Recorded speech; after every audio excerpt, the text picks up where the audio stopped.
All right, y'all. Hope everybody's doing okay today. It's now been a year since I've owned this camper shell, and I did a video on it about, I don't know, maybe a couple months after I got it on the Leer 100 XR, the camping setup. Turned out to be a pretty popular video. I think we're well over 10,000 views on it. So I wanted to do just a quick follow-up today.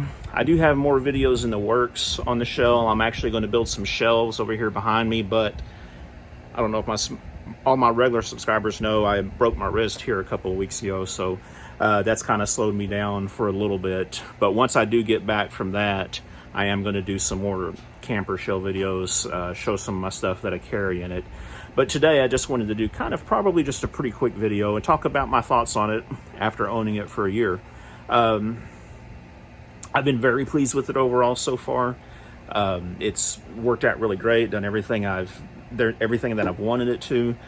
There are a couple little minor issues that I've had with it, and but besides that, overall it's been great. So let me show you a couple little things that I've had with it so far.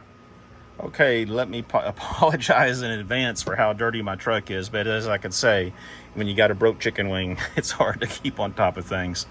But one of the things that I've noticed when I first got, and I might have touched this on this previous video, is a real easy fix. This little knob, when it was locked, and let me show you exactly what I'm talking about here. This little flip-up cover, I'm not crazy about. I kind of wish it had something that was easier to articulate, maybe a little lever or a knob to get my finger under it versus having to use the fingernail. But when it's locked and you turn it like this, the bolt that holds everything together was loose, and sometimes if I just reached up to see if it was locked, I would turn it and the entire assembly would turn. But like I said, that was a pretty easy fix. And let me fumble around here with my keys and show you what I'm talking about. And I apologize for the mess in the shell too. But basically it's just a matter of tightening this big nut right here, tightening it down a little bit. And once I did that, that kept the whole assembly from spinning around when the unit was locked. So that's the first little very minor complaint that I've had. And here is the second one. This is the second one. See that window? It's not closed all the way. Now I can push on it in the back over here and shut it. But the problem is, this latch is the problem, but it's just a matter of me telling myself when I close it, I have to make sure the latch comes all the way over the outside right here, because it's too easy when you're shutting this to just do it like that and you think, okay, it's shut, but it's not. As you can see right there, there's still a little bit of gap. And again, man, I'm so sorry that my thing is so filthy. What you have to do is when you open it and close it, push it hard like that. Make sure it's shut. Now, there is probably some lubricant that I can put down on these tracks to help it shut easier. I just have not done it yet. And again, it's just a matter of just making sure that window's shut all the way like that. And that actually might be the contributing factor to a small leak that I've had. Let me show you where that happened. Let me tell y'all this, don't ever hurt your wrist. I'm sure there's worse bones to break, but I'm thinking a broken arm would have been maybe a little bit easier to deal with within this wrist thing.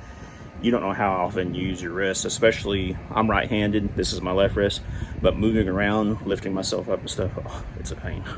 But now, let me show you the leak area. Okay, so I've had a lot of people ask me, have you had any leaks?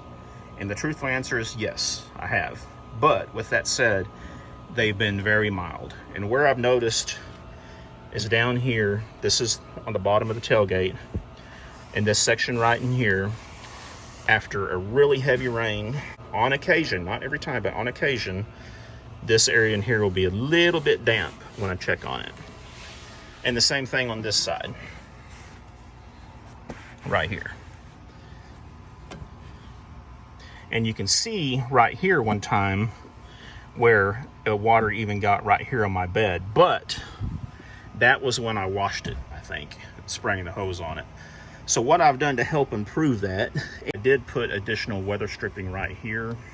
Now, of course, there was some here from Leer, but this is some heavier stuff that I got at Camping World. Just some stick-on weather stripping. Now this from Leer hung down even further than this, and my dealer said, oh, well, it's just gonna wear itself off. Well, I got tired of that, so I just kind of cut it off a little bit. Now, when the tailgate shuts, you can see that it's catching right here. Another thing I did is I put additional weather stripping in here. And I have this in my camper shell setup video, I believe. I illustrated where I put that weather stripping in. And there's a little piece right here. And this is weather stripping is designed specifically for this, to help seal off tailgates. After I've done that, honestly, I haven't noticed any leaks. I have checked it a couple of times after some heavy rains, but nothing. Now on the front part of the cab, no leaks at all. Never, not that I've noticed anyway, nothing has ever happened, so. Okay, and someone had asked about how this closes. Now let me show you this. When the tailgate comes up, this is what we're looking at.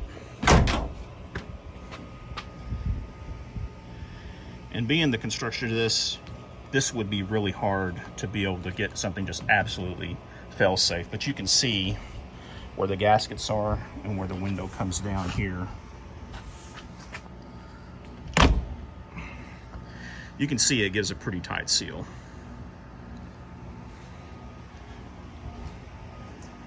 And here's Amanda at the other side. And again, this gasket here is one that I kind of stuck in there. But yeah, that covers the only areas that I've had with leaks. So let me touch on one more quick topic here. That's these little doodads. And I did touch on this in the earlier video, but I did have to adjust these. Now what these are, it's where those close around it when the window is shut. I did have to tighten up those and adjust them a little bit. I think I had to bring this one in, and that's simply so when the door is shut, it gives a nice seal. See, I can press on this and you can see very little movement. That means it's pulling this down against those seals. And the same way on this side. Now previously, this one, when I would push on it, it would actually bounce in and out, maybe an eighth or 3/16 of an inch or something like that, you know, a little bit of movement. So let me just go through here and show you a couple of other things. This is my fault, but you can see that this is faded some. I am in Texas, like I said. I need to keep some Armor All or some of that vinyl protectant on here. The same with this, it's faded a little bit. I don't really care about that, but I'll try to keep it up. You can see that the full towers are kind of doing the same thing, fade a little bit in the sun. This is after a year in the Texas sun. And my truck is parked out in front of my house, so. But otherwise, yeah, I've been very pleased with it, guys. Just do a quick pan around here.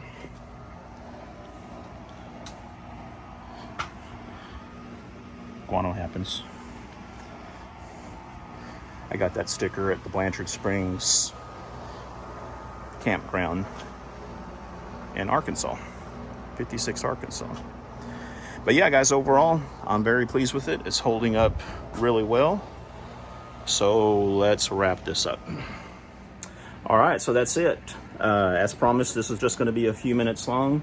I just wanted to give you all an update on it. And again, I do have some videos in the works. What I want to do is this side right here. My thoughts are I'm going to build a shelf system to kind of straddle the wheel well and organize some of that junk a little bit better. And yeah, that's it. That's the only other thing that I plan on doing with it for the time being. So feel free to let me know if you have any questions. That's what I'm here for. I know a lot of this information on the Leer camper shells. I try to be very responsive on my comments. So if you ask a question about it, I'll get back to you as soon as I can, as quick as I can. If I don't know the answer, hey, I'll be the first to tell you about it.